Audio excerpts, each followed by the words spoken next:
من الشيطان الرجيم.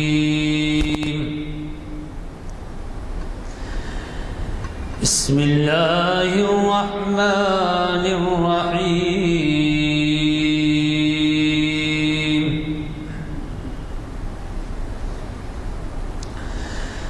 وتلك حجتنا آتيناها إبراهيم على قومه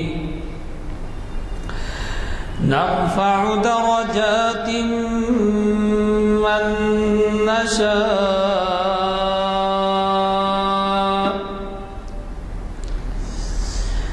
إن ربك حكيم عليم.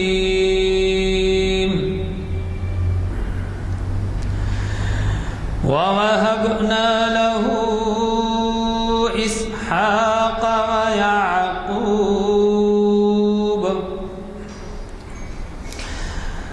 كلا هدينا ونوحا هدينا من قبل ومن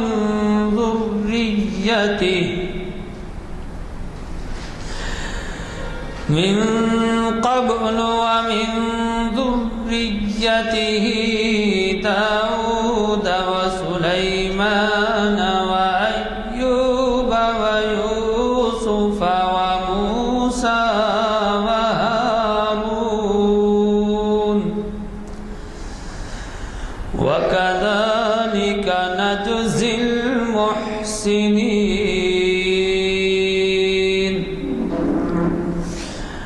وزكريا ويحيى وعيسى وإلياس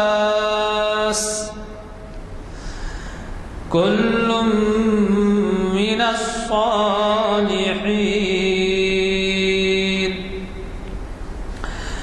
وإسماعيل واليسع ويونس ولوطا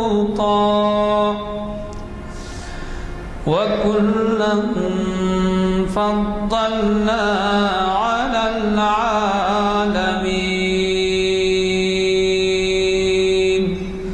صدق اللہ العظیم.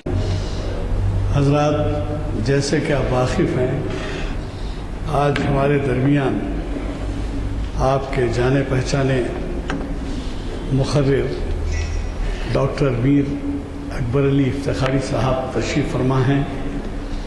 تاریخ اسلام کا 644واں لیکچر ہے اور آج یعنی 10 مئی 2014 عیسوی مطابق 10 رجب المرجب 1435 ہجری بروز ہفتہ بعد نماز عصر بعنوان پہلی اسلامی حکومت کا دستور، یہ خطاب سننے کا ہمیں موقع استفادہ کرنے کا مل رہا ہے اور یہ مقرر صاحبی کا دیا ہوا عنوان ہے پہلی اسلامی حکومت کا دستور.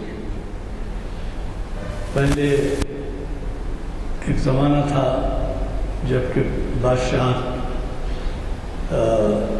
کا رواج تھا تو اس میں دستور تو کچھ ہوتا نہیں تھا، لیکن بادشاہ کی بات چلتی تھی، جو چاہے بادشاہ کو فرمان نکلتا تھا، فرمان کے نام سے اور عمل ہوتا تھا. لیکن جیسے جیسے دنیا ترقی کرتی گئی تو اس کو اسلام نے جو انقلاب لایا قرآن مجید کے ذریعے اور جسے مکمل دستور حیات کہا گیا ہے، اس کے بعد سے دستور سازی شروع ہوئی. اور پہلی اسلامی حکومت کے دستور کے بارے میں تو آپ سنیں گے، لیکن دنیا تمام میں ہر حکومت اس بات کی کوشش کرتی ہے کہ اس کا کوئی دستور ہو، اس سے دستور پر عمل پیرا. یہ اور بات ہے کہ وہ کتنے عمل پیرا ہوتے ہیں نہیں ہوتے. مثلا امریکہ کا دستور تقریباً 200 سال پرانا ہے، لیکن اس میں ابھی تبدیلیاں مشکل سے 12-15 وقت عمل میں آئی ہیں، جبکہ ہمارا دستور یعنی ہندوستانی دستور سن 1950 میں نافذ ہوا اور 50 اور یہ 13 سال 63 سال سے ہمارا دستور ہے. لیکن اس میں اتنی ترمیمات ہوئی ہیں کہ جو شاید 120 اگر میرا ذہن غلطی نہ کر رہا ہو تو مرتبہ ترمیمات ہوئی. اس لحاظ سے اب آپ اس عنوان کی اہمیت سمجھیے کہ پہلا اسلامی حکومت کا دستور کتنا ہمارے لیے اس کے بارے میں معلومات رکھنا کتنا ضروری ہے. اتفاق کی بات ہے کہ آج سیکنڈ سیٹرڈے ہونے کی وجہ سے کالجز اسکولز ہی نہیں بلکہ دفاتر بھی بند ہیں، اور ظاہر ہے کہ 2-3 دن سے بارش کا بھی سلسلہ چل رہا ہے کچھ، تو ہماری تعداد اپنے خاطر خواہ استفادے کے لیے سامعین موجود نہیں ہیں، لیکن اہم عنوان ہے.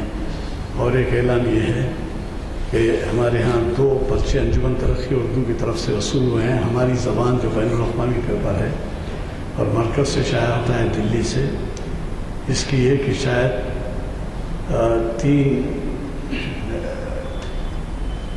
4 مئی کی ہیں، 4 مئی 2014، اور دوسری ہے 24 تا 25 اپریل 2014.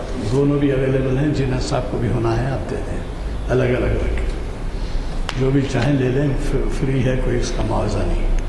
میں آج کے مختلف صاحب سے گزارش کرتا ہوں کہ اس شہنشین پر تشریف لائیں اور ہم مخاطب فرمائیں. والصلاة والسلام على سید الانبیاء المصطفیٰ، والصلاة والسلام على اہل بیتہ واصحابہ الاصفیاء. حاضرین اکرام، اس سے پہلے میں نے جمہوریت اور اسلامی جمہوریت کا تقابل کیا تھا، اور اب میں نے پہلی اسلامی سلطنت کو اپنا مضمون بنایا ہے، اور اس کا دستور. ہر قوم کے لیے آپ دیکھیں، اگر تاریخ کے آپ طالب علم رہے ہوں تو ہر قوم کی ایک تاریخ ہوتی ہے، اور وہ تاریخ اس قوم کی تہذیب کی غماز ہوتی ہے، اس کی ثقافت کا اظہار کرتی ہے، اور اس کے ماضی کو لوگوں کے سامنے پیش کرتی ہے. اور اکثر تواریخ ہم نے دیکھا ہے جنگ و جدل سے شروع ہوتے ہیں، جنگیں ہوتی ہیں، کوئی مفتوح ہوتا ہے، کوئی فاتح ہوتا ہے، مفتوح کی تاریخ ختم ہو جاتی ہے، فاتح کی تاریخ چلتی ہے، پھر ایک دور آتا ہے کہ وہ بھی ختم ہو جاتا ہے تو اس کی تاریخ بھی ختم ہو جاتی ہے. ہم نے تاریخ میں کئی تاریخیں پڑھی ہیں. چندرگپت موریہ کو پڑھا، ہندو تاریخ بھی ہم نے پڑھی، مغلیہ دور کو بھی ہم نے پڑھا، سلطنت آصفیہ تو ہمارے سامنے رہی. لیکن یہ تاریخ اپنے ساتھ شروع ہوتی ہیں اور ان کے زوال کے ساتھ وہ تاریخ ختم ہو جاتی. اس میں شک نہیں کہ تاریخ کو بھولا نہیں جاتا، لیکن تاریخ وہ جو یاد رکھنے کی چیز ہے وہ ایک قصہ پارینہ بن جاتی ہے کہ یہ بادشاہ ایسا تھا ویسا تھا، ختم ہو گیا. اکبر اعظم سے لے کر شاہجہاں تک ایک عروج کا زمانہ، پھر اورنگزیب کے بعد سے زوال کا زمانہ، وہ سارے چیزیں ہم پڑھتے ہیں بھول جاتے ہیں، پھر کوئی یاد نہیں رکھتا کہ کون کس کی تاریخ دہرا رہا ہے. ویسے اسلام کی بھی تاریخ ہے، لیکن آپ اگر غور کریں تو آپ دیکھیں گے کہ اسلام کی تاریخ جنگ و جدل سے شروع نہیں ہوتی ہے. ساری تاریخیں ایک حملہ آور ہے، ایک غالب، ایک مفتوح ہے، ایک فاتح ہے. یہاں کچھ بھی مفتوح اور فاتح نہیں ہے، بلکہ یہ تاریخ امن سے شروع ہوتی ہے، کیونکہ اسلام کے معنی خود امن و سلامتی کے ہیں، اور اس کی ابتدا بھی امن و سلامتی سے. میں آپ کو بہت پیچھے لے جانا چاہتا ہوں. عموماً لوگ سوال کرتے ہیں کہ اسلام عرب میں کیوں آیا؟ بھائی بہت سے مقامات تھے اس زمانے میں، ترقی یافتہ مقامات تھے، بڑے بڑے سپر پاورز تھے. جیسے کہ آج سپر پاور ہے تو روم اور ایران 2 سپر پاور کہا جاتا تھا. بڑی طاقتیں تھیں. اور اس کے علاوہ بھی بہت سی سلطنتیں طاقتیں تھیں اور ان کی اپنی اپنی تہذیب بھی تھی. کیوں نہیں اسلام وہاں آیا اور اسلام کو اللہ تعالیٰ نے عرب کو اسلام کے لیے عرب کو کیوں چنا؟ اور بڑی دلچسپ بات ہے کہ ایک تو محل وقوع کے لحاظ سے عرب ساری دنیا کا مرکز ہے. اگر آپ گلوب میں دیکھیں گے تو عرب مرکز ہے ساری دنیا کا. تو معلوم ہوا کہ ساری دنیا کا جو مرکز ہے وہ امن و سلامتی کا اور اسلام کا بھی مرکز بن گیا. تو اللہ تعالیٰ نے اس کو اسلام کا بھی مرکز بنایا. اس کے بعد وہ صحرائی مقام ہے اور صحرا میں رہنے والے بڑے جیوٹ ہوتے ہیں، ہر قسم کی مشکل برداشت کرتے ہیں اور تھکتے نہیں ہیں. اور عرب میں یہ بات ہے کہ انتہائی جنگجو قوم، اور جب لڑنے لگے تو آپ نے تاریخ میں پڑھا ہوگا کہ عرب میں جو جنگیں ہوتی تھیں معمولی بات پر جنگیں ہوتی تھی تو صدیوں نہیں نسلوں چلتی تھی. ایک نسل دوسری نسل تیسری نسل چلتی تھی وہ، اور نہ وہ مسئلہ حل ہوتا تھا نہ جنگیں رکتی تھیں. ایسی جنگجو قوم. اور پھر اس پر طرہ امتیاز ہے کہ جاہل، علم نہیں، علم سے بے بہرا. اور ان کی خصوصیت یہ تھی کہ اگر پہلے تو کسی چیز کو مانتے نہیں تھے اور اگر مان لیتے تو پھر اس سے پیچھے نہیں ہٹتے تھے چاہے کچھ ہی ہو جائے. یہ ان کی بڑی خاصیت ہے اس عربوں کی. اور سب سے بڑی اور خاصیت یہ ہے کہ ساری قومیں کبھی غلام رہیں کبھی آزاد رہیں. کبھی غلامی کی صورت دیکھی، کبھی آزادی کی صورت دیکھی، کبھی ترقی کو دیکھا، کبھی زوال کو دیکھا. عرب قوم دنیا میں تاریخ میں ایک ایسی قوم ہے جو کسی کی غلامی جس نے نہیں کی. کئی ممالک نے اس وقت کے سپر پاورز نے کوشش کی کہ ان کو اپنا غلام بنائے مگر نہیں بنا سکے. وہ غلام نہیں بنا سکے. ویسے ہمارے ایشیا میں ایک قوم ہے جس کو آج تک کسی نے غلام نہیں بنایا.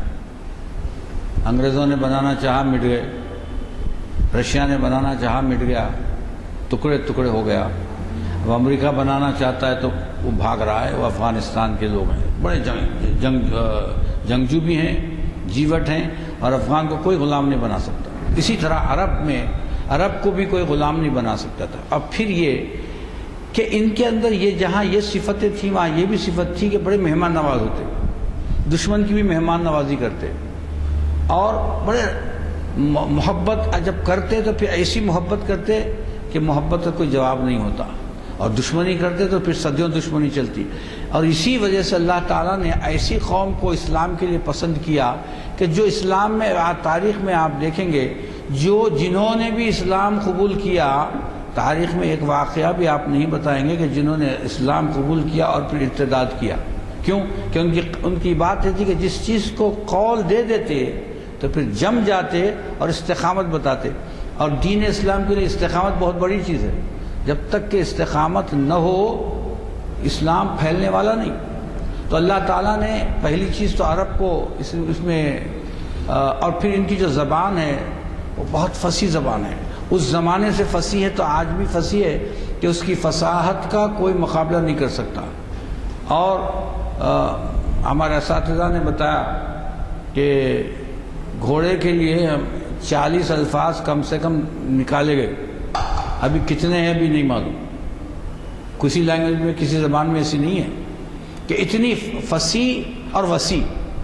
تو اللہ تعالیٰ نے اس زبان کو، اس قوم کو، اس خطے کو پسند فرمایا کہ یہاں اسلام کو بھیجا جائے. میں وہ تمام چیزیں مکے کی باتیں نہیں کہہ رہا ہوں. مکے میں تو اسلام مغلوب تھا، اور جب ظلم و ستم بڑھنے لگا تو اللہ تعالیٰ نے حکم دیا کہ ہجرت کرو. اب یہ ہمارا یہاں سے شروع ہوتا ہے، ہجرت کا حکم ہوا. ہجرت کے معنی یہ ہے کہ اپنے وطن کو چھوڑ کر کسی اور ملک میں جا بسنا.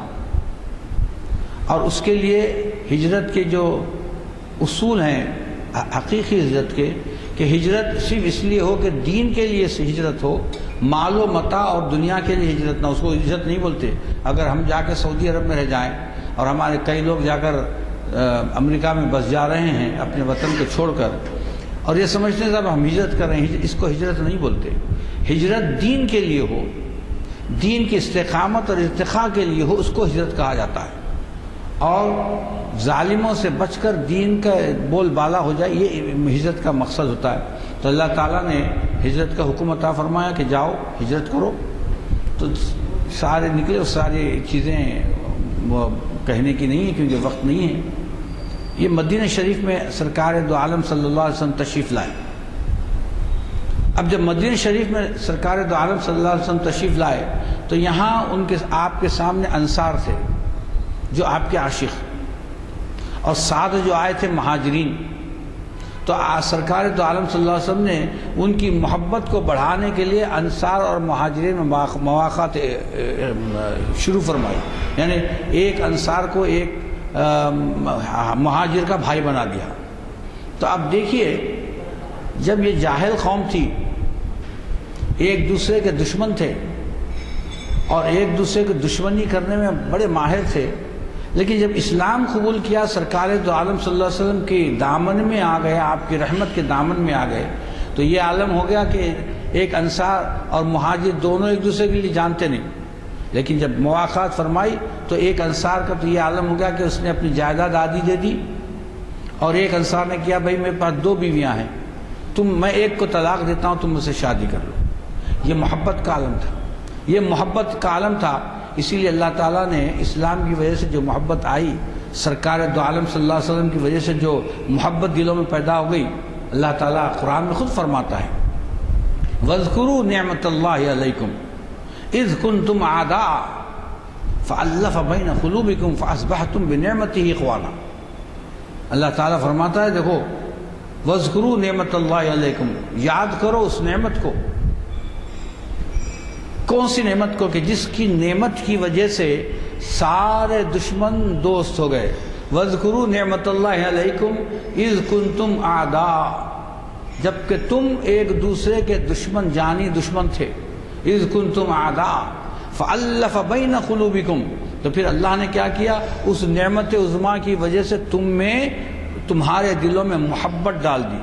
فَأَلَّفَ بَيْنَ قُلُوبِكُمْ فَأَصْبَحْتُمْ بِنِعْمَتِهِ إِخْوَانًا، پھر تم اس نعمت کی وجہ سے ایک دوسرے کے بھائی ہو گئے. تو یہ جو بھائی بن گئے، اسی لیے ہم کہتے ہیں سارے کل مسلم اخوہ، کہ سارے مسلمان کہیں کے بھی ہوں وہ مسلمان ایک دوسرے کے بھائی ہیں. اگر کسی کو کہیں کچھ تکلیف ہوتی ہے تو یہاں ہمیں تکلیف ہوتی ہے. یہ چیز کسی دین میں، کسی قوم میں، کسی مذہب میں آپ کو نہیں ملے گی. لیکن مسلمانوں کے لیے فرمایا، خود قرآن میں فرماتا ہے کل مسلم اخوہ، کہ سارے مسلمان ایک دوسرے کے بھائی ہیں. اور پھر ان بھائیوں کی یہ عالم ہے کہ ایک زمانے میں بڑے دشمن تھے اور آج ایک دوسرے کے دوست ہو گئے. تو سرکار دو عالم صلی اللہ علیہ وسلم مدینہ شریف میں تشریف لائے. آنے کے بعد اب سرکار دو عالم صلی اللہ علیہ وسلم کے سامنے 2 ہی چیزیں تھیں. ایک انصار و مہاجرین، ان سے تو خطرہ نہیں ہونے والا، اس لیے کہ جان نثاران محمد صلی اللہ علیہ وسلم ہے، وہ دین اسلام کے جان نثار ہیں، سرکار دو عالم صلی اللہ علیہ وسلم کے جان نثار ہیں. اور دوسری اس کے سامنے وہ یہود تھے. اگر ہم مکے کا تقابل کریں تو مکے میں ہر طرف مشرکین و کافرین مکہ تھے جو آپ پر ظلم ڈھا رہے تھے، مسلمانوں پر ظلم ڈھا رہے تھے.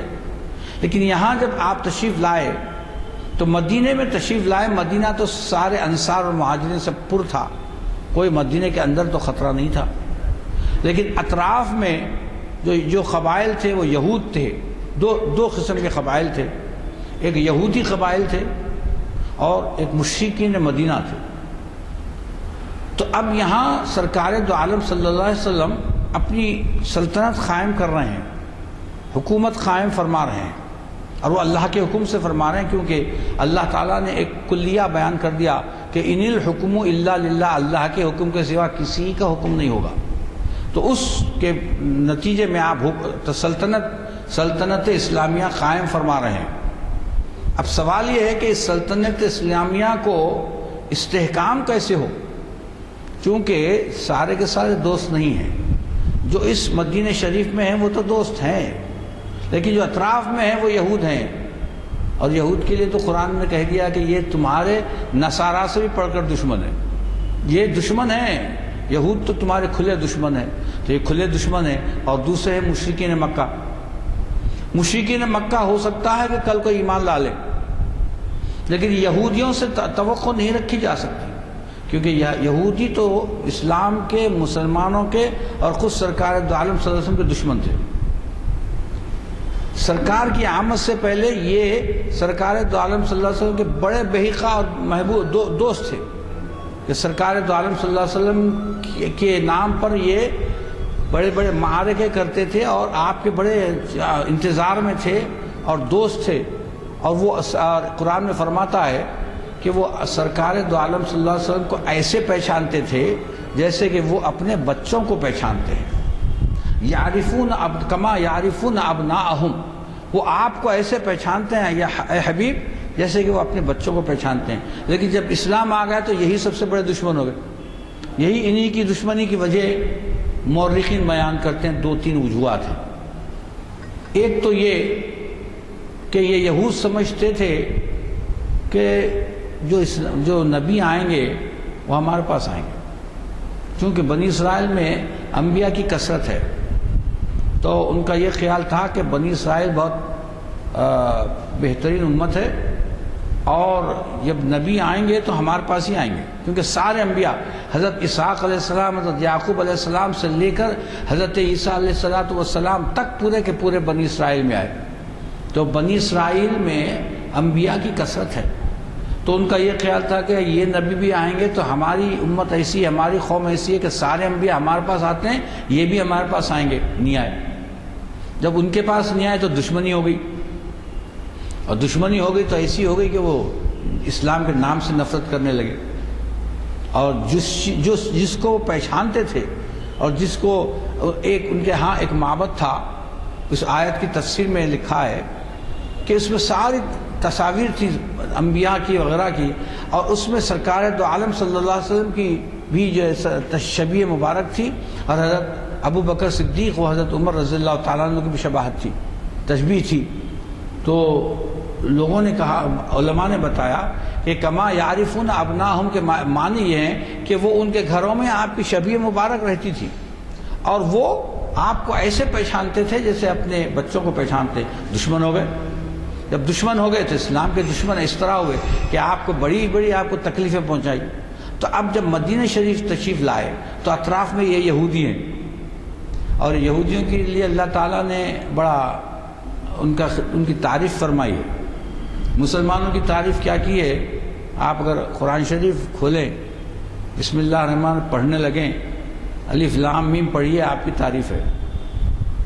ذالک الکتاب لا ریب فیہ ھدی للمتقین الذین یؤمنون بالغیب ویقیمون الصلاۃ ومما رزقناہم ینفقون، کہ مسلمانوں کی تعریف اللہ تعالیٰ فرماتا ہے کہ سب سے بڑی تعریف یہ ہے کہ یہ غیب پر ایمان لاتے ہیں، اللہ کو دیکھا نہیں ہے، اللہ کو دیکھا نہیں اور نہ دیکھنے کی خواہش کرتے ہیں۔ اور یہ یہود کیا ہوتے ہیں؟ یہود کا یہ عالم ہے کہ جب ان کے انبیاء نے کہا کہ ایمان لاؤ تو یہودی کہا کرتے تھے لن نؤمن حتی نری اللہ جہرا، ہم ایمان نہیں لاتے جب تک کہ ہم اپنی آنکھوں سے اللہ کو نہ دیکھ لیں۔ تو مسلمانوں کے اللہ تعالیٰ نے تعریف فرمائی کہ یہ غیب پر ایمان لانے والے ہیں، نماز قائم کرنے والے ہیں، اور جو کچھ اللہ ان کو دیتا ہے اس میں خرچ کرنے والے ہیں۔ آپ دیکھیں یہودی پورے الٹے ہیں، اللہ تعالیٰ ان کی بھی تعریف کر رہا ہے، سماعون للکذب واکالون للسحت، یہ یہودیوں کی تعریف ہے۔ یہ جھوٹ پھیلانے میں، افواہ پھیلانے میں اور بری باتیں پھیلانے میں یہ اول ہیں، واکالون للسحت، اور حرام کو بڑے آسانی سے کھا لیتے ہیں، تو یہ یہودیوں کی تعریف ہے۔ تو اب سرکار دو عالم صلی اللہ علیہ وسلم کی بصیرت نبویہ دیکھیے، 2 صورتیں ایسی ہو سکتی تھیں کہ جس میں امن قائم ہو جائے۔ ایک تو یہ ساروں سے لڑے اور ان کو مغلوب کر لیں، سب کے ساتھ جنگ کر لیں اور ساروں کو مغلوب کر لیں، لیکن یاد رکھیے یہ جو امن ہوتا ناپائیدار ہوتا، کیونکہ جو شکست کھانے والا ہے اس کے دل میں خلش ہے اور کبھی نہ کبھی بغاوت کرتا ہے، اور دوسری صورت یہ تھی کہ ان کو دوست بنا لے. اور دوست کیسے بنائے؟ یہ دوست تو ہونے والے نہیں، تو بولے معاہدہ کرے.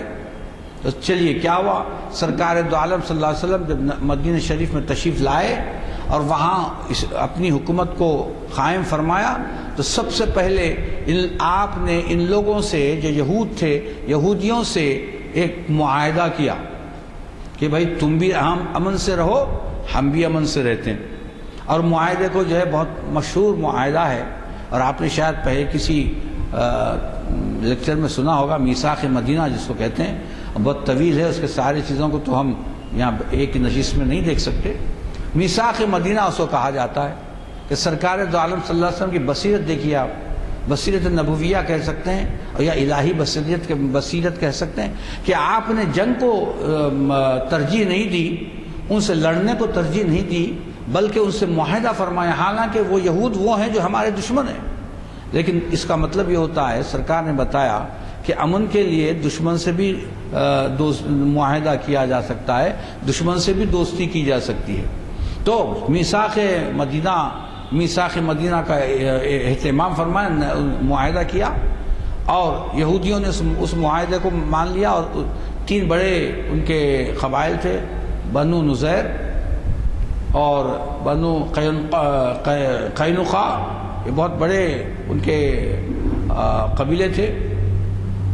تو ان لوگوں سے معاہدہ فرمایا.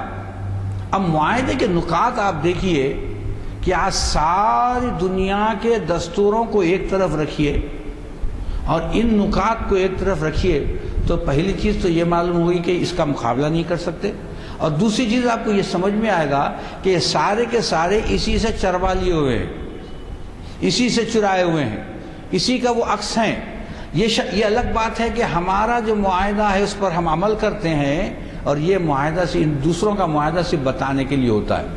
لوگ دستور کی دہائی دیتے ہیں. دستور کیا ہے؟ دستور چند لوگوں کے مل بیٹھ کر لکھنے کا ایک لکھی ہوئی کتاب ہے، اور اس میں ہر شخص جو اس میں حصہ لے رہا ہے اپنی قوم کا کچھ نہ کچھ خیال کر لے رہا ہے. آج دیکھیے ہمارے امبیڈکر صاحب کو، انہوں نے اپنی قوم کا اتنا بھلا کیا کہ آج ہر چیز میں 53% ان کے لیے چلے آتا ہے. تو کر لیا انہیں. مگر کوئی اگر ہمارا مسلمان ہوتا تو کبھی اپنی قوم کا ایسا بھلا نہیں کرتا. خیر ہمارے میں یہ عادت ہے. تو سارے دساتیر سارے دستور جتنے میں ہیں دنیا کے، چاہے وہ امریکہ کا دستور لے لیجئے، ہمارے ہندوستان کا لیجئے کہ جس کی ساری جہاں میں دھوم ہے، اور یا خود ساختہ. آپ دیکھیے آج کل تو ایسے دستور بھی ہو رہے ہیں، ایک آدمی بیٹھ کر دستور بنا لے رہا ہے، دوسرے کے دستور کو ختم کر دے رہا ہے. مصر میں دیکھیے ہر جگہ ایسے ہی ہو رہا ہے. تو سارے دستور اور اس کے ایک جگہ رکھیے. پہلا جو اس کے اندر شک ہے کہ جو امن کی بنیاد ہے، یہود اور مسلمانوں میں امن کی بنیاد ہے، تو اگر ہم اس میثاق مدینہ کو دیکھیں تو آپ دیکھیں گے کہ اس معاہدے کے بعد سرکار دو عالم صلی اللہ علیہ وسلم اب ان لوگوں سے بے فکر ہو کر اپنی سلطنت کی بنیاد کو مضبوط فرما رہے ہیں. اس سلطنت کی بنیاد کو مضبوط فرما رہے ہیں، اور اللہ تعالیٰ وعدہ بھی کر رہا ہے کہ دیکھو تمہاری سلطنت کو میں کس طرح بڑھاؤں گا.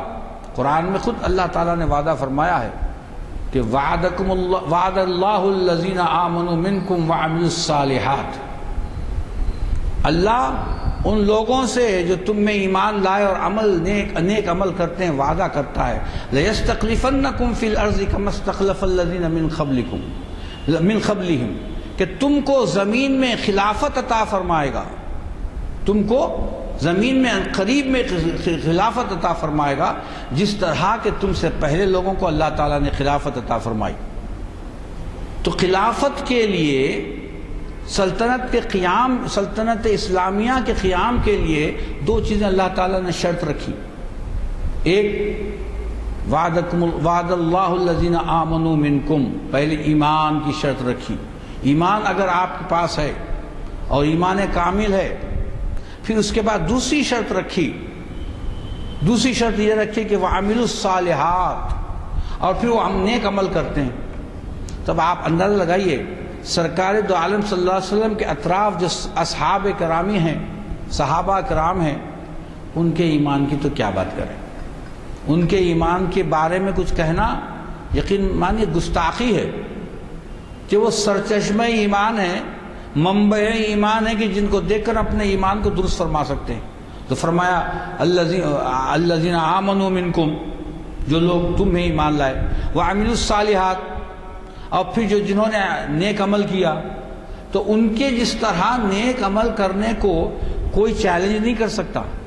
سنت پر عمل کرنے کا عالم یہ ہے کہ ان کی ہر لمحہ سانس بھی لینا ہے تو وہ سنت کے مطابق ہی لیتے ہیں. ایک مثال دیتا ہوں، حضرت عبداللہ ابن عمر رضی اللہ تعالیٰ عنہ بہت بڑے جلیل صحابی ہیں. آپ اپنے اونٹ کو لے جا کر ایک مقام پر لے جا کر پھراتے تھے، کچھ نہیں بس گول پھراتے. تو ایک دن لوگوں نے پوچھا کہ ابن عمر یہ کیا رضی اللہ تعالیٰ عنہ کیا ہو رہا ہے، یہ کیا کر رہے ہیں آپ؟ تو بولے مجھے نہیں معلوم، مجھے کچھ بھی نہیں معلوم، میں نے سرکار کو دیکھا تھا اس طرح کرتے، میں کر رہا ہوں. یہ سنت پر عمل کرنا ہے. ایک صحابی جب نواح مدینہ میں تشریف لاتے تو ایک درخت تھا، وہاں جا کے لیٹ جاتے، آتے ہوئے لیٹ جاتے. لوگوں نے پوچھا کہ جناب یہ آپ لیٹ رہے ہیں کیوں؟ تو بولے ایسی کوئی بات نہیں ہے، مجھے لیٹنے کی ضرورت تو نہیں ہے، لیکن ایک دفعہ میں سرکار کی معیت میں آ رہا تھا اور دیکھا کہ سرکار دو عالم صلی اللہ علیہ وسلم نے اس درخت کے نیچے استراحت فرمائی، لہٰذا میں اس سنت کو پوری کرنے میں بھی لیٹ رہا ہوں. تو ایسے ہزاروں مثالیں ہیں کہ جو صحابہ اکرام رضی اللہ رضوان اللہ علیہ اجمعین کی کہ جس میں نیک عمل وعامل الصالحات کی یہ ہے کہ کسی کو شک کرنے کی گنجائش نہیں ہے. ان لوگوں کو اللہ تعالیٰ نے فرمایا کہ میں تمہیں خلافت ارض عطا کر رہا ہوں. لَيَسْتَخْلِفَنَّكُمْ فِي الْأَرْضِ كَمَا اسْتَخْلَفَ الَّذِينَ مِنْ قَبْلِهِمْ، تم ان لوگوں کو میں زمین میں خلافت عطا کروں گا. کیسی؟ اس طرح جس طرح کہ پہلے لوگوں کو عطا کی تھی. وَلَنُمَكِّنَّ لَهُمْ دِينَهُمُ الَّذِي ارْتَضَىٰ مِنْهُ لَهُمْ، پھر میں ان کے لیے اس دین کو چاہوں گا، اس دین سے راضی ہو جاؤں گا کہ جس دین کو وہ چاہتے ہیں، یہ دین اسلام کو چاہتے ہیں. پھر یہی نہیں، پھر لِيُبَدِّلَنَّهُمْ مِنْ بَعْدِ خَوْفِهِمْ أَمْنًا، پھر میں تمہارے خوف کو، ان کے خوف کو امن سے بدل دوں گا. یہ ملت اسلامیہ کی سلطنت کا وعدہ ہے جو اللہ تعالیٰ نے ارشاد فرمایا. اسی لیے سرکار نے فرمایا خیر القرونی قرنی، سب سے بہترین زمانہ میرا ہے. اور پھر اس قرنی کے اندر وہ سارے خلفائے راشدین کا اس میں گرامی آ گیا اور فرمایا کہ میرا زمانہ اور خلفائے راشدین کا زمانہ سب سے بہترین زمانہ ہے. تو یہ سلطنت کی جو بنیاد سرکار دو عالم صلی اللہ علیہ وسلم نے شروع فرمائی تھی، وہ سلطنت اسلامیہ کا پہلے میثاق مدینہ ہے کہ جو دستور کے طور پر عمل کرتے ہیں. حالانکہ ہمارا دستور تو قرآن ہے، جو کچھ کہ ہمارا دستور ہے لیکن قرآن ہے، لیکن سامنے والے کو جو مخالف ہے اس کو تو قرآن نہیں بتا سکتے کہ صاحب یہ دستور ہمارا، آپ بھی عمل کرو. تو لہذا وہ ایک میثاق، ایک معاہدہ سرکار دو عالم صلی اللہ علیہ وسلم نے کیا. اس کی پہلی جو شق تھی، پہلا جو نقطہ تھا، اور وہ نکات بڑے سمجھنے کے ہیں، ویسے بھی اس کے 37 نکات ہیں. اگر ایک نقطے کو بھی 5 منٹ بھی اگر ڈسکس کیا جائے تو کافی وقت چاہیے، میں سارے تو نہیں کر رہا ہوں. تو پہلا نقطہ یہ ہے کہ یہود اور مسلمان امن سے رہیں گے. ہم بھی بولتے ہیں، ہمارے لوگ بھی بولتے ہیں، لیکن رہتے نہیں ہیں. یہود اور مسلمان امن سے رہیں گے. اور دوسری جو آپ نے اس معاہدے میں شق تھی وہ یہ کہ یہود اور مسلمان پر ایک دوسرے سے ہم معاہدہ کرتے ہیں کہ اگر کوئی ان پر حملہ کرے، کسی ایک پر بھی حملہ کرے تو دونوں فریق اس کی مدافعت کریں گے. یعنی فرض کیجئے کوئی پارٹی آ جائے، کوئی جماعت آ جائے، مسلمانوں پر حملہ کر دے، تو آپ یا تو شک کے لحاظ سے نہ صرف مسلمان بلکہ یہودیوں کو بھی اس کا مقابلہ کرنا تھا. لیکن آپ کو معلوم ہونا چاہیے کہ یہودی بڑے وعدہ خلاف قوم ہیں. انہوں نے اللہ سے وعدہ خلافی کی، انہوں نے رسول سے وعدہ خلافی کی. تو اس معاہدے کو کام آتے تھوڑے دنوں کے اندر ہی انہوں نے نقض معاہدہ کر لیا تھا. تو دوسری شق یہ تھی کہ ہم اگر کوئی دشمن ہم پر حملہ کا آور ہو جائے تو ہم دونوں مل کر اس کا مقابلہ کریں گے۔ اور ایک فرمایا ہو سکتا ہے کہ کوئی جماعت دوسرے کسی اور سے صلح کر لے، تو فرمایا کہ اگر ان دونوں میں سے کوئی جماعت کسی دشمن سے صلح کر لے تو وہ صلح دونوں کی طرف سے ہوگی۔ یعنی ہوتا کیا ہے، عموماً دنیا میں معاہدہ ہوتا ہے، ایک شخص جا کر دوسرے سے صلح کر لیتا ہے، تو دوسرا شخص کہتا ہے کہ صاحب وہ صلح میں نہیں کرتا، میں تو اپنی جو بھی ہے وہ کروں گا، میں اس کا فریق نہیں ہوں، کیونکہ ایک اے اور بی اگر ہیں، اے نے معاہدہ کر لیا میں نہیں کرتا۔ لیکن سرکار دو عالم صلی اللہ علیہ وسلم نے فرمایا کہ نہیں، ایک اگر معاہدہ کرتا ہے تو دونوں پر لاگو ہوگا، کوئی اس سے نہیں بچنے والا ہے۔ اور اس کے بعد کی شق فرماتے ہیں کہ اگر قریش یا مکے سے کوئی بھی یہ دونوں فریق میں سے ان سے کوئی ربط نہیں رکھے گا، کیونکہ یہ کفاران قریش اور کفاران مکہ نے اہل اسلام پر اتنا ظلم ڈھایا تھا کہ اس کی کوئی مثال نہیں۔ میں آپ پڑھے ہوں گے، بہت سنا بھی ہوگا کہ حضرت بلال کو گرم تپتی ریت پر ڈال دیا جاتا اور آپ کے سینے مبارک پر ایک بڑا پتھر رکھ دیا جاتا اور کہا جاتا کہ اپنے اس احد سے باز آؤ، اپنا جو نظریہ ہے باز آؤ۔ تو آپ فرماتے نہیں، احد میں بس اللہ کا ایک ہے، اللہ ایک ہے۔ تو ایسے مظالم تھے، تو پھر بعد میں حضرت ابوبکر صدیق رضی اللہ تعالیٰ نے آپ کو خرید کر آزاد فرما دیا۔ تو آپ نے ایک یہ اس میں پوائنٹ رکھا کہ قریش اور کفاران قریش، کفاران مکہ سے کسی قسم کا معاہدہ یا کسی قسم کی ضبط نہیں ہوگا۔ اور بہت سے اس میں نکات ہیں۔ آپ نے یہ فرمایا کہ ایک دوسرے کی اعانت کریں گے اور دوستوں کی طرح رہیں گے اور ایک دوسرے کی اعانت کریں گے۔ کتنے بڑے دل کی بات ہے، یہ صرف ایک نبی ہی کر سکتا ہے، ایک انسان نہیں کر سکتا، کہ سامنے والے دشمن کو اپنی دوستی کا ہاتھ بڑھا رہے ہیں اور کہہ رہے ہیں کہ صاحب دوست ہو جاؤ، تم بھی دوست ہو جاؤ، ہم بھی دوست ہو جائیں۔ کیوں؟ ارے بھائی تم بھی تو دین ابراہیمی کو ماننے والے ہو، ہم بھی تو دین ابراہیمی کو ماننے والے ہو، تو کیوں نہیں آپ ایک دوسرے کے دوست ہو جاتے ہیں؟ حالانکہ یہودیوں کا تو یہ عالم تھا کہ ذری سی بات ہوتی تو وہ اسلام پر بھڑک جاتے۔ قبلہ بدل گیا، قبلہ پہلے ہمارا قبلہ بیت المقدس کی طرف تھا، حکم ہوا فولی وجہک شطر المسجد الحرام، اے حبیب آپ اپنے چہرے اقدس کو مسجد حرام کی طرف پلٹا لیجئے۔ قبلہ تحویل بدل گیا، تحویل قبلہ ہوا۔ اب مسلمانوں کو تو خوشی ہوئی کہ صاحب ہمارا کعبہ بن گیا، اور سب سے زیادہ اگر دشمنی اور غصہ پیدا ہونے لگا اور سب سے زیادہ دشمنی ظاہر ہونے لگی تو یہودیوں کو۔ کیوں؟ کہ ان کی ساکھ ختم ہو گئی۔ بیت المقدس دونوں کا قبلہ تھا، یہودیوں کا بھی قبلہ تھا اور اہل اسلام کا بھی۔ تو یہ چرچا کرتے پھرتے تھے کہ ارے وہ دین الگ لائے تو کیا ہوا، ہماری قبلے کی طرف نماز پڑھتے ہیں، وہ یہ چرچا کرتے تھے۔ تو ان کے لیے بڑے تر امتیاز کی بات تھی کہ ہمارے قبلے کی طرف یہ نماز پڑھتے ہیں۔ جب قبلہ بدل گیا تو انہیں بڑی پریشانی ہوئی، اور وہ پریشانی کو انہوں نے دشمنی سے ظاہر فرمایا، یہاں تک کہ اس کا ایک سردار آیا اور آ کر سرکار دو عالم صلی اللہ علیہ وسلم تو کہنے لگا کہ اے محمد صلی اللہ علیہ وسلم کہ آپ نے قبلہ کیوں بدل دیا، وہی قبلہ کو رکھتے، آج چلیے ہم معاہدہ کرتے ہیں، آپ وہ قبلہ پھر سے شروع کر دیجئے، ہم آپ کے دوست ہو جاتے ہیں۔ سرکار نے فرمایا نہیں، یہ اللہ کا حکم ہے اور اللہ کے حکم سے سرتابی ممکن نہیں ہے۔ تو یہ ایسی قوم تھی، لہذا اور جو نکات اس کے اندر آئے، اور نکات یہ آئے کہ اگر فرض کیجئے کہ کوئی ایسی بات ہو جائے جس سے نقص امن یا نقص معاہدہ کی بات آئے، معاہدہ توڑنے کی بات آئے، تو پھر اس کا وبال اسی پر ہوگا جو معاہدہ توڑتا ہے۔ تو سب سے پہلے معاہدہ توڑنے والے یہی قینقاع والے تھے، بعد میں بنی نذیر والوں نے یہ معاہدہ توڑ لیا، نقصان انہی کا ہوا۔ ایسا نہیں کہ معاہدہ توڑنے سے اسلام کو کچھ نقصان ہوا، اسلام تو مضبوط ہوا، ان کا نقصان ہوا، کیونکہ وہ بعد میں یہ اسلام طاقتور ہوتا گیا اور وہ کمزور ہوتے گئے، اور کمزور لوگ اگر سر اٹھائیں تو ان کو کچل دیا جاتا ہے۔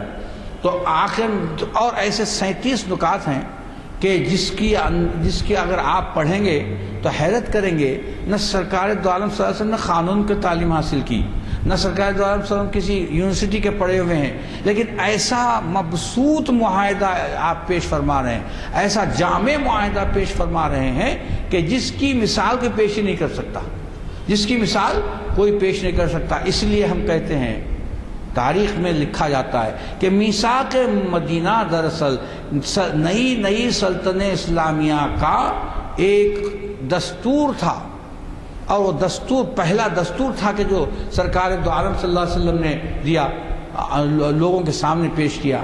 سرکار دو عالم صلی اللہ علیہ وسلم نے نہ صرف یہودیوں کے ساتھ معاہدہ کیا بلکہ مشرکین مدینہ سے بھی معاہدہ فرمایا، لیکن اس کا بعد میں یہ اثر ہوا کہ 10 سال کے بعد جو مدینہ شریف میں جو مشرکین تھے پورے اسلام لا لیے، پورے اسلام لا لیے، یہودی نہیں لائے۔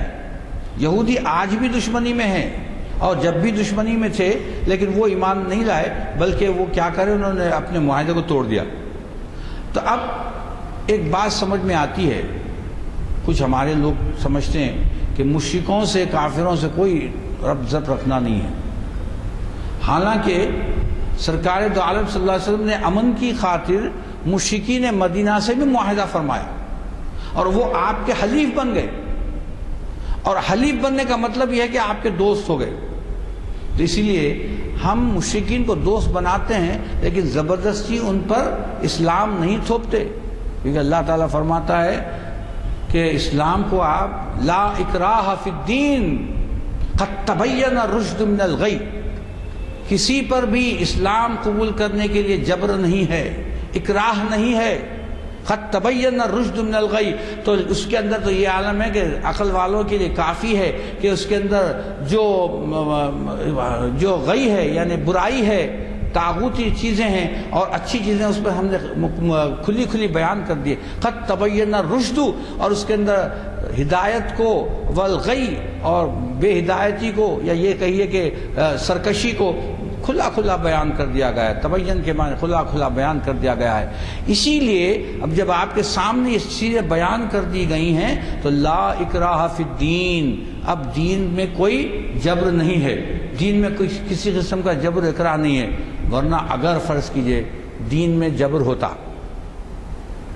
ہم تو کسی پر جبر نہیں کرتے، اگر فرض کیجئے کہ دین میں جبر ہوتا، زور کرنا ہوتا، زبردستی لوگوں کو دین کی طرف بلا لینا ہوتا، جو آج کل دشمنان اسلام یہ بات رکھتے ہیں، الزام لگاتے ہیں کہ یہ زبردستی لوگوں کو مسلمان کرتے ہیں، نہیں، مسلمان تو سامنے والا مسلمانوں کو دیکھ کر مسلمان ہوتا ہے، اسلام کو پڑھ کے مسلمان ہوتا ہے، اسلام کو جان کر مسلمان ہوتا ہے۔ خیر ہمارا ایمان تو ایسا ہے، نہ پڑھنا ہے نہ جاننا ہے، وہ اجداد سے چلا آ رہا ہے، لیکن جو ایمان لانے والوں سے پوچھئے کہ وہ لذت ایمان آفرینی کیا ہے، ایمان لانے کی لذت کیا ہے، ان سے پوچھئے۔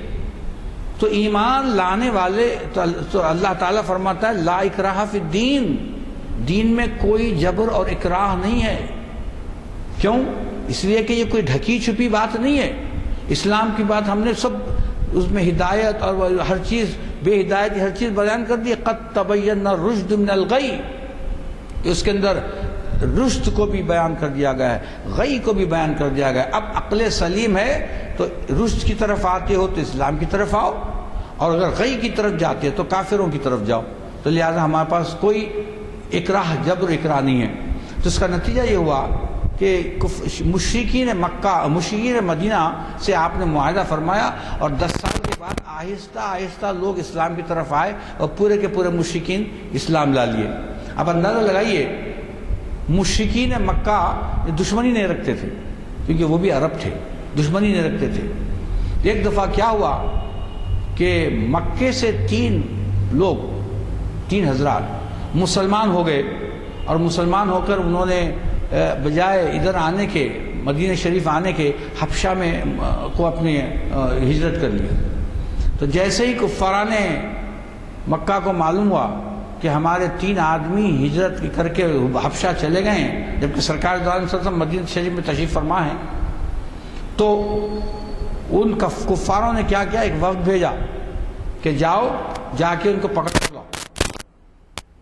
تو جیسے ہی سرکار دو عالم صلی اللہ علیہ وسلم کو مدینہ شریف میں معلوم ہو گیا کہ ان کو پکڑنے کے لیے کچھ لوگ گئے ہیں، تو آپ نے ایک شخص کو ابھی عمرو بن امیہ کو بھیجا.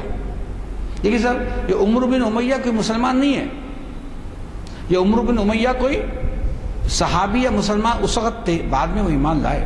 لیکن جس وقت آپ کو عمرو بن امیہ کو جب حبش بھیجا تو انہوں نے جا کر وکالت فرمائی کہ ان کو ہم واپس نہ کیا جائے، اور اگر واپس کرنا ہے تو ہمیں دے دیا جائے.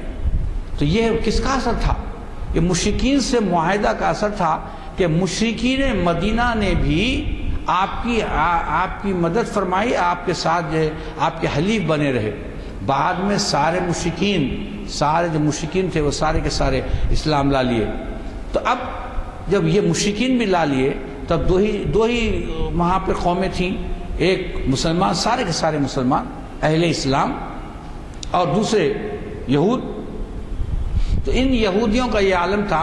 معاہدہ آپ نے معاہدہ فرمایا تو بھی یہ مطیع نہیں ہوئے، بلکہ بار بار اپنے معاہدات کو توڑتے رہے، اور یہاں تک کہ خفیہ کارروائیاں کرتے تھے. کفاران مکہ سے ملے ہوئے تھے. ایک شک یہ بھی تھی کہ کوئی کفاران مکہ سے ربط ضبط رکھ کر کوئی سازش نہیں کرے گا، اور یہ لوگ کیا کرتے تھے؟ ان سے مل کر سازش کرنا، یہاں کی اطلاعیں دینا، یہاں کی ہر چیز ان کو بہم پہنچانا، تمام معلومات بہم پہنچانا. تو کیا ہوا؟ اس کا نتیجہ یہ ہوا کہ خیبر تک سرکار دو عالم صلی اللہ علیہ وسلم نے فتح فرما لیا، اور ان کو وہاں سے پورے یہودیوں کو نکال دیا. اور کیوں یہودی؟ اس لیے کہ بڑے یہ ڈسنے والی قوم ہے، یہ بڑی ڈسنے والی قوم ہے، اور کبھی مسلمان اگر متحد ہو جائیں تو انہیں پسند نہیں آتا. جب سارے کے سارے قبائل متحد ہو گئے تو یہ لوگ بڑے پریشان ہوئے اور بہت جزبز کرنے لگے کہ یہ کیا ہوگا کہ سارے کے سارے متحد ہو جا رہے ہیں، کیونکہ ہم تو ان کو بانٹ کر رکھتے ہیں. یہودیوں کی ایک بڑی خاصیت یہ تھی کہ وہ سازش کرتے اور دو بھائیوں کو لڑا دیتے تھے، دو قبیلوں کو لڑا دیتے تھے، کیونکہ دونوں قبیلوں کو لڑانے میں ان کا بھلا یہ تھا کہ یہ امن سے رہتے تھے. دیکھیے صاحب، آج بھی وہی خاصیت باقی ہے یہودیوں کی، آج بھی وہی خاصیت باقی، بدلنے والی نہیں ہے. دو گروپ ایک دوسرے سے مل گئے، حماس اور فتح، تو اسرائیل کو بہت پریشانی ہو رہی ہے. اس کے ساتھ ساتھ اس کے والد محترم کو بھی بڑی پریشانی ہو رہی ہے، کیونکہ وہ والد ان کو جھیلتے رہتے ہیں. ویسے بھی ایک طریقہ ہے، ایک اصول ہے کہ ناجائز اولاد کو زیادہ کیئر کرنا پڑتا ہے.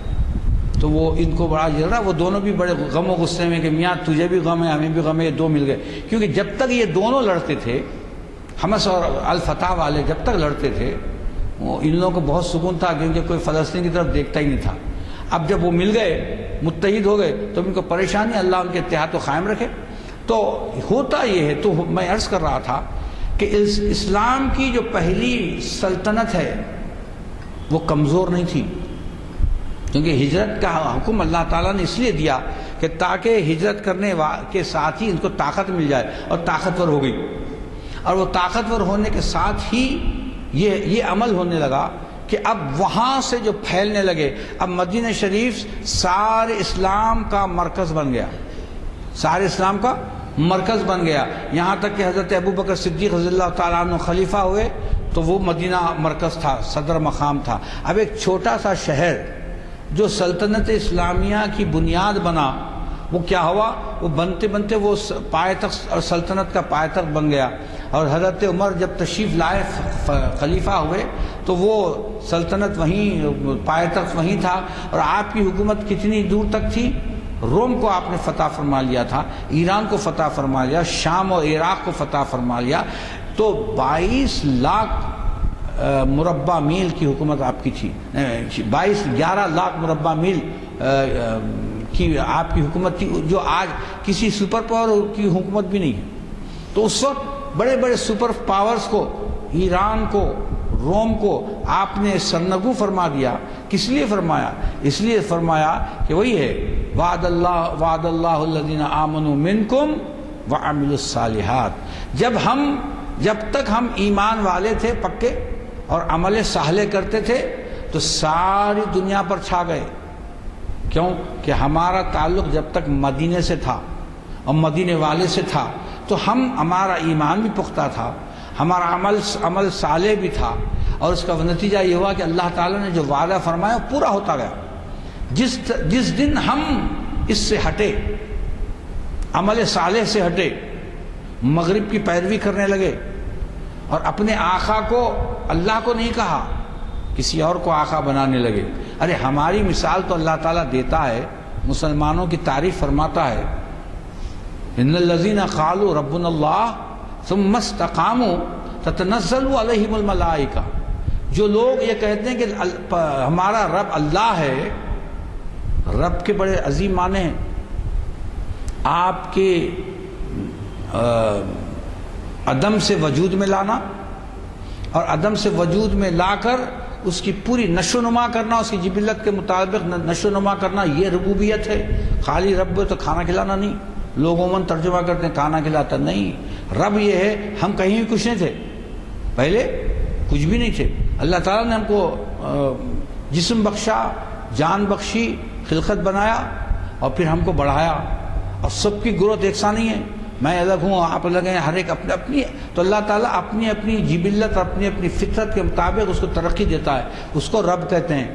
تو جب تک اللہ تعالیٰ پر اتنا کامل بھروسہ تھا اور رب اسی کو اللہ کو کہتے تھے اور پھر اس پہ جم جاتے تھے، تو اللہ تعالیٰ نے کیا کرتا تھا، ان پر فرشتے نازل کرتا تھا۔ آج ہمارا رب کون ہے؟ کسی کا امریکہ ہے، کسی کا رشیا ہے، کسی کا فلاں ہے، کسی کا فلاں ہے۔ جب ہم اپنے ٹریک سے ہٹ گئے تو اللہ کا وعدہ بھی ہٹ گیا۔ اب ہم کثرت میں ہونے کے باوجود مغلوب ہیں، طاقت ہونے کے باوجود بے طاقت ہیں۔ اس کی وجہ کیا؟ اللہ کو بھول گئے، ایمان کو ہمارے ہاتھ، ایمان چلے گیا اور عمل صالح تو ہے ہی نہیں۔ ایک دور تھا، آپ نے بھی سنا ہوگا کہ ارے صاحب فلاں صاحب کو دیکھ کر لوگ ایمان لا لیے، ان کے چہرے، ان کے کردار، ان کی گفتگو کو دیکھ کر ایمان لا لیے۔ آج ہمارے عالم میں کہ اگر ہمیں دیکھے تو ایمان سے بھاگ جانے والے، اگر کوئی آنے والا بھی ہے تو ایمان نہ لائے، کیونکہ ہمارا کردار اتنا پست ہو چکا ہے، ہمارا کردار اتنا خراب ہو چکا ہے، ہماری ظاہر اور باطن اتنا خراب ہو چکا ہے کہ آج ہم میں ہے اور یہ نصارہ میں کوئی فرق نہیں ہے، ہم میں یہودی میں کوئی فرق نہیں ہے۔ ہم چند ٹکوں کے لیے اپنے دین اور ایمان کو بیچ دے سکتے ہیں، بیچ دے سکتے ہیں۔ میں کسی کا نام نہیں لیتا، کچھ نہیں کرتا، اخبار میں پڑھ رہے ہوں گے آپ، چند ٹکوں کے لیے اپنے دین کو بھی بیچ رہے ہیں، ایمان کو بھی بیچ رہے ہیں۔ یہ نہیں سمجھتے کہ یہ تو چند دنوں کی ہے، وہاں جا کر کیا کرنا ہے، وہ قائم رہنے والی ہے۔ وَالْآخِرَةُ خَيْرٌ وَأَبْقَىٰ، قرآن میں فرماتا ہے آخرت کیا ہے؟ سب سے بہترین بھی ہے اور بہت باقی رہنے والی ہے۔ تو میرا دیا ہو گیا وقت تو ختم ہو چکا ہے، میں مختصراً چونکہ اتنا ہی کہہ سکتا تھا وہ پہلے دستور کے بارے میں، اور انشاءاللہ اگر کبھی وقت ملے تو میثاق مدینہ پر بحث ہوگی، لیکن یہ کہ اس کے سارے نکات بڑے مشکل ہیں، جو 37 نکات ہیں اس پر بحث کرنا بہت مشکل ہے۔ تو میں دعا کرتا ہوں کہ ربنا تقبل منا انک انت السمیع العلیم وتب علینا انک انت التواب الرحیم، ربنا ارنا الحق حقا وارزقنا اتباعه وارنا الباطل باطلا وارزقنا اجتنابه، صلی اللہ تعالی علی خیر خلق سیدنا محمد وآلہ وصحبہ اجمعین والحمد للہ رب۔ اللہ کا شکر ہے کہ مخری صاحب نے ہمیں باتیں کھول کھول کر بتائیں کہ اسلام میں دستور کا آغاز کس طریقے سے ہوا۔ جیسے کہ میں پہلے بھی اعلان کر چکا ہوں، ہمارے 2 خطاب آپ کے لیے ضروری ہے کہ آپ اس سے استفادہ کریں۔ ایک تو یہ ہے کہ کل ہی پرسوں قرآنی واقعات میں شخصیت نگاری، یہ حافظ وسیم الحق ندوی صاحب ہمیں مخاطب کریں گے اور بعد اثر اسی مقام پر اور اسی وقت یعنی 5:30 بجے یہ کتاب ہوگا 12 مئی، اور اسی طرح سے چہارشنبہ 14 مئی کو عصری ہندوستان میں سر سید اقبال اور آزاد کی معنویت۔ یہاں آزاد سے مراد مولانا ابوالکلام آزاد ہیں، ورنہ کئی لوگوں کے خیال میں ایسا ہے یہ مولانا ابو کلام آزاد سے اٹھا جاتا. آپ خود اندازہ لگا سکتے ہیں کہ یہ 3 شخصیتوں نے ہندوستان میں مسلمانوں کے لیے انقلابی اقدامات کیے ہیں. سر سید اقبال اور مولانا ابو کلام آزاد، اور اسے ماہر اقبالیات ڈاکٹر یوسف اعظمی مخاطب کر رہے ہیں. 4 شنبے کے دن بعد اثر یہاں شرکت کرنا نہ بھولیے. اقبال شناسی کی بس 758 نشست ہے. مجھے خری توقع ہے کہ آپ اس سے بھی استفادہ کریں گے. میں نے پہلے بھی اعلان کیا ہے 2 تواریخ کے ہماری زبان کے پرچے آئے ہیں انجمن سے، جن کو لینا ہے لے سکتے ہیں. بقیہ جو ہے 4 شنبے کو تقسیم کریں. چونکہ دعا ہو چکی ہے، برخاستگی کا